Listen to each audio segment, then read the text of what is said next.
the Nonprofit Podcast, powered by Donorbox. If only we had a crystal ball, we could look into the year ahead. And even though we can't predict the future, we do have some tried and true tactics that will help you be prepared for anything that comes your way. Welcome to the Nonprofit Podcast. I'm Cara, fundraising coach at Donorbox. We're here each week with practical actions you can use today to increase donations and take your nonprofit to the next level tomorrow.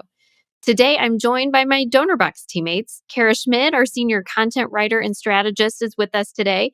And Jenna Lynch is our nonprofit advocate here at Donorbox. Welcome back to the podcast, guys. Good to see you. Hey, thanks, Cara. Happy to be here. Yes, thank you, Cara. I cannot believe it's almost 2023. It's so hard to believe. Last week, Jenna and I talked through 3 trends that we saw in 2022. And today, we consider some challenges that will likely apply to all nonprofits in the year ahead. We'll talk through some ways to get ahead of them and come out stronger this time next year. So, you ready to get started? Let's do it. Yes. Okay. Oh, Well, I'll start. I predict that one big theme nonprofits will universally need to tackle this year is fundraising in an economic downturn or a recession. And I know we're not technically in a recession, but it looks like a decent probability if we had that crystal ball. So, what does that mean for nonprofits? In recent history, we can look back to giving and what it looked like post 9/11 in the United States. We could take a look at the Great Recession of 2008, and we can look at what happened very recently during the coronavirus pandemic. And what we saw is that each time one of these big events happen, that giving does tend to pull back. And when recession hits, the big fear is that donors will become nervous and that they'll stop giving. But what's the case, though, is that even though donations tend to take a dip during these times of economic instability, some nonprofits do okay and they pull through. And what can you do as a nonprofit leader, founder, or fundraiser to recession proof your organization? And so I have a couple of thoughts there. First is don't stop fundraising. Just don't stop fundraising. All 3 of the examples that I shared earlier, so fundraising post 9/11, fundraising during the Great Recession, and during the pandemic, some nonprofits lost ground and others gained ground. And what was the difference? Well, nonprofits who cut their fundraising efforts are the ones who lost the ground. And when an organization pulls back, donors will turn to another organization. So keep fundraising. It's really not insensitive to ask at this time. And you, as an organization or a fundraiser, can't just assume that donors can't or that they won't give. And if you're not going to do a good job asking, they're not going to give to you. So if you are doing a good job making an impact in this world, your mission is still very relevant. And maybe it's even more relevant during times of uncertainty. So the key to success is being prepared to optimize your fundraising program. And you can do that by spending some time creating a communication strategy for 2023 that engages donors and shows the impact that you're making in this world. You can ensure that you have a giving experience that's donor friendly, and you can focus on relationship building this year. And I expect that donors overall will probably reduce the number of nonprofits they support. In fact, I've seen some data that backs this up. And so just stay in the forefront of your supporters' minds with good communication and intentionality around your relationship building. I think that nonprofits that are going to come out ahead 12 months from now will be the ones who did the work that made them stand out among the rest. So that's my thought, my thought there. I think also in a recession or an economic downturn, it's important to focus on donor retention. So that's my next point. Focus on donor retention. We know that the key to sustaining an organization during a recession is donor retention. And what that means is recognizing your donors' commitment to your organization over the years that they've been giving to you and really making an effort to connect with them on a deeper level. When it comes to donors, always think relational, not transactional. And I have a couple quick ideas that can be done to help your organization boost your donor retention. And my first is focus on creating a second gift strategy. You know, you've heard of a donor acquisition strategy, but this is a second gift strategy. It takes so much time. It's often very expensive to acquire a new donor. But what happens when a donor makes a first gift? Well, 80% of the time, they don't renew it the next year. And that means it's time for a second gift strategy if you don't already have one. So, what does a second gift strategy look like? Well, it starts with that hard earned first gift. And here are a few tips you might want to consider when a supporter makes their first gift to your organization. You can start with your thank you email, take a look at your auto response. You can customize this right in Donorbox and then send a personalized thank you through the mail or through your email or over the phone. And then consider creating a welcome series if you don't have one. You can automate a series of emails that educate your supporters on your mission and show some impact, and then keep the communication going throughout the year. You can ensure that you're engaging with your loyal supporters. Be sure you're thanking them, showing them the impact of their gift, and deepen your relationship with them. And then the second tip is work on growing a monthly or sustainer gift program. And monthly or sustainer gifts are regular donors that provide predictable revenue for your organization. And by doing that, you're providing your supporters with a way to give that's easy on their budgets too. So I encourage you to put some thought and effort into creating a special program for sustainers if you don't already have one. Can you engage with your loyal supporters and ask them if they'd be willing to increase their giving frequency with you this year? Be sure to let them choose an amount and a frequency that works for them. And a few weeks ago, we had Pittsburgh Kids Foundation on the podcast, and Roger Obley talked about ways that their organization grew a sustainer program. And we'll link that in the show notes for you if you want to use that as an example. So, I guess for my points here, to sum it up, if I had to guess, one of the big conversations we'll be having in 2023 is how to best raise money in an economic downturn. To do that well, it means organizations will need to be full steam ahead in fundraising mode and focus on building relationships and donor engagement. Those are good practices every year, but especially now. And so, Jenna, what's on your mind? What do you think will be hot topics in 2023? Thanks, Cara. These are some really great points. And you touched on a possible recession or economic downturn. This may be something that we see in the new year. And even amid a possible recession or economic downturn, many of our listeners may have noticed that e-commerce has actually been on the rise thanks to a number of factors. So, first, people are learning to trust online shopping as a reliable way to buy goods and services. And then, second, people are increasingly comfortable with digital transactions in general. So, paying for parking meters, calling for an Uber, ordering groceries, all via an app. Third, there are more retailers accepting e commerce than ever before, which is something that's expected to continue to grow over time. And this growth of digital commerce represents a permanent change in how people will continue to shop. And I know you may be thinking, okay, Jenna, this is interesting and all, but what the heck does this have to do with my nonprofit? Well, these same trends will apply to your donors in 2023. As the world becomes more and more digital, it's important for nonprofits to keep up. And nonprofits can really look to the e commerce industries to see how businesses are staying afloat even during tough times. Just like consumers, donors are becoming more sophisticated in a world where convenience is not only sought after, but now expected. I'm seeing that donors want an online retail like experience when making a donation. Donors want to give to causes they care about when and where it's convenient for them. So, whether that's in the carpool line while they're waiting for their kids or picking up their coffee, that's really important to have that. And if the donation process is even perceived as being too time consuming or if it requires too many steps, your organization, you're at a very high risk of losing your donors' already fleeting interest. And that means making sure your organization has an easy and secure way of accepting donations online.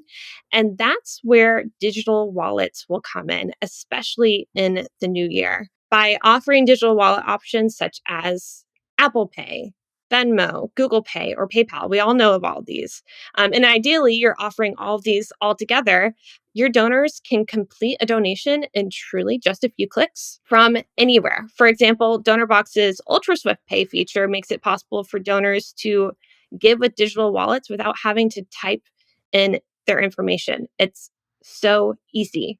And the beauty of this type of technology is that it's easy for both parties involved and removes any roadblocks to making that donation. Donors don't have to worry about getting up to find their wallet or their checkbook, and you don't have to worry about losing donors due to an arduous donation process or short donor attention spans or You don't have to worry about spending the extra time to process checks. Who wants to do that in 2023? We're not doing this anymore. So, another part of this piece is the need for nonprofits to streamline their donor processes in 2023. So, what I mean by that is, along with making giving easier for their donors, nonprofits will also need to create a thoughtful donor experience. So, Cara, this goes back to your point about donor retention. Donors expect a great experience from the moment they land on your website, they go to your donation form, and they make their first gift. Donors want instant gratification, just like everyone else does nowadays. And once they've given, they want to know that their donation is making an impact right away. From an instant thank you once they've made their donation to a donation receipt waiting in their inbox for them, donors want the reassurance that they're doing good work by supporting your organization. So not only does this keep your donors around, but it builds their confidence in your organization because you're staying really on top of it, right? And that means more donations for your organization in the long run. You can create this really great donor experience actually pretty easily. And I know that saying experience sounds like it could possibly be a lot of work, but you can do this really easily by automating processes or using a fundraising or donor management platform that does this for you, like Donorbox, and providing your donors with the tools they need to donate on their own terms. So, all this, I'm going to summarize. I think we'll definitely see more nonprofits in 2023 mimic that kind of e-commerce experience with digital wallets. And we'll also really see a focus on the donor experience that caters to this fast-paced world that we're living in. It really is more important than ever to make that donor experience as quick and painless as possible. Jenna, you really hit the nail on the head when you said that our attention spans are getting shorter and shorter. So I was really curious. I looked it up. The average adult attention span is now only 8.25 seconds. And in case you didn't know, that's shorter than a goldfish.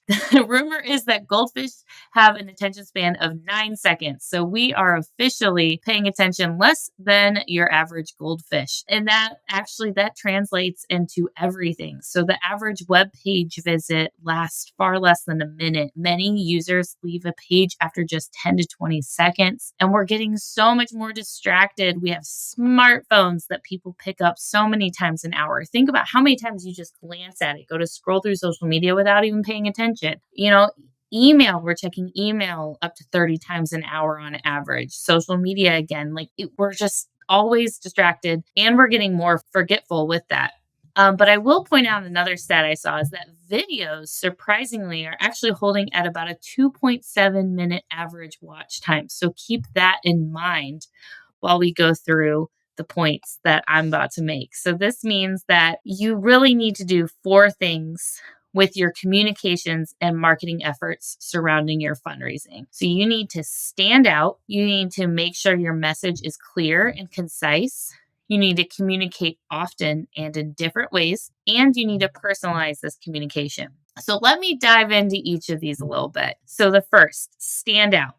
With all of these distractions that I just talked about and a countless number of nonprofit and for-profit businesses competing for attention, how do you make sure you're rising above the noise? I have a few tips. So first, be visual. Use graphics, photos, again, those videos whenever possible, especially on social media to grab attention. Posts without images just aren't getting seen. Make them interesting, make them powerful. Use videos to explain concepts. People are more likely to watch a video, again, that 2.7 minutes, to grasp a concept than they are to read a blog for 2.7 minutes. Tell stories with your videos. This medium performs well. Also, make sure you're grabbing attention fast. From the first line of a social post to the headline of a web page, the subject of an email, whatever it is, you need to make sure the first thing your audience reads is unique and grabs their attention. You only have one chance to make them stop scrolling and read or open up your email before it ends up in the trash.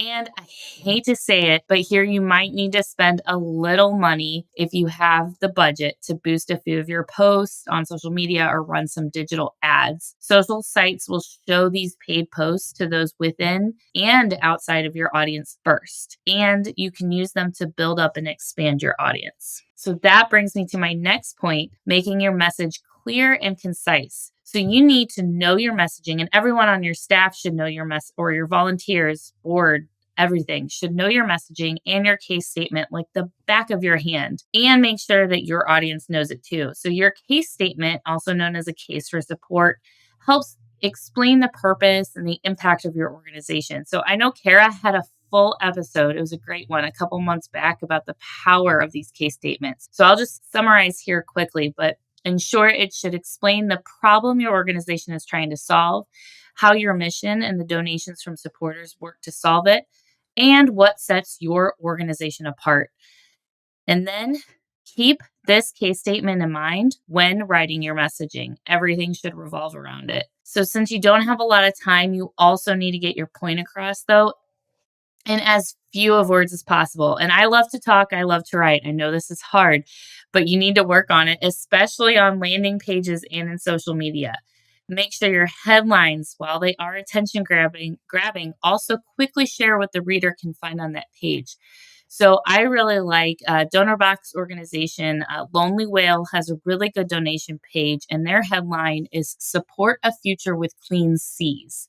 So not only does that tell you exactly what you can expect on that page, they're asking you to support. It also tells you a bit about their mission. They're trying to clean up the seas, and it even serves as a call to action, which I love a call to action. Everyone should love a call to action because it should be number one. Speaking of these calls to action, make sure that those are clear and obvious. Your audience doesn't know what you want them to do, whether it's donating, signing up for an email list, registering to volunteer, purchasing event tickets, whatever you want them to do, unless you tell them. So make sure you're using those throughout all of your communications. So once you have your messaging, your call to actions, your case statements down pat, it's time to actually build your communications. And I say communications, that's with an S, plural, because that's important. And it's my third point, communicate, and communicate some more. So Cara, I think I probably have talked about this on just about every podcast episode you've invited me on, but that's just because it's so important, I promise. Be sure you are sending out communications to your donors multiple times and through different channels. Create cross-channel communications and fundraising campaigns that reach your audiences with your messaging from multiple angles. It takes multiple touch points, sometimes up to 12 on average, and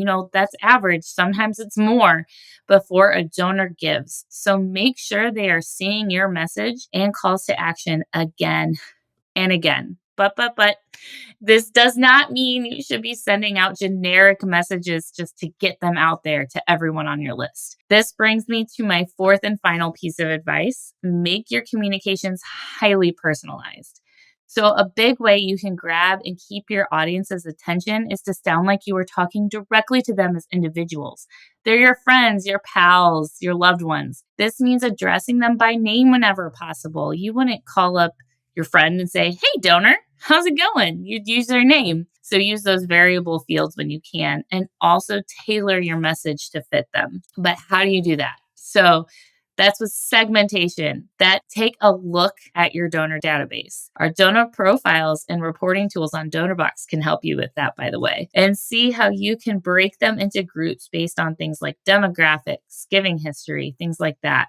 Two of the easiest ways to segment and target groups is by program affiliation. So this is shown through giving to designated funds, like if someone gives to your food pantry versus your clothing bank, or attending specific events that tend to support different ballet programs or your chorus. And also location, because people often want to help those in their own communities. So that's another great way to segment, and it's an easy one. So in short, sum all this up, because we're trying to be short, our attention spans are, short. Because of this, you'll need to make sure you rise above the noise, that you are being as clear and concise as possible, that you are sending multiple communications, and that those messages are personalized. Well, thank you guys. Thank you, Cara and Jenna, for that insight. I know you've mentioned a couple things, and so we will link some extra resources for listeners today in the show notes. These are tips that are really good to implement no matter what. And so to recap them quickly, we are predicting 3 hot topics in the fundraising world for 2023. I'm guessing there will be a lot of attention devoted to fundraising in a recession. Jenna predicts that there will be more talk about digital wallets and creating a donor friendly giving experience.